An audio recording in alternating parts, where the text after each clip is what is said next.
প্রধানমন্ত্রী তারেক রহমানের সরকারের মন্ত্রী এবং প্রতিমন্ত্রী পদমর্যাদায় নিয়োগ পাওয়া উপদেষ্টাদের মধ্যে ৮ জনের দফতর বন্টন করা হয়েছে।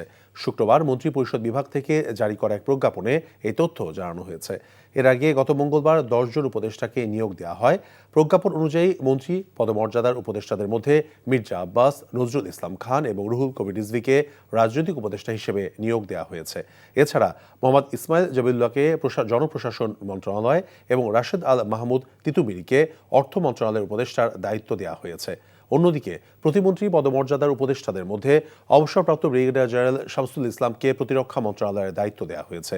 মাহাদি আমিনকে শিক্ষা, প্রাথমিক ও গণশিক্ষা মন্ত্রণালয়, প্রবাসী কল্যাণ ও বৈদেশিক কর্মসংস্থান মন্ত্রণালয় এবং শ্রম কর্মসংস্থান মন্ত্রণালয়ের দায়িত্ব দেওয়া হয়েছে। এছাড়া রেহান আসিফ আসাদকে ডাক, টেলিযোগাযোগ ও তথ্য প্রযুক্তি মন্ত্রণালয় এবং বিজ্ঞান ও প্রযুক্তি মন্ত্রণালয়ের দায়িত্ব প্রদান করা হয়েছে।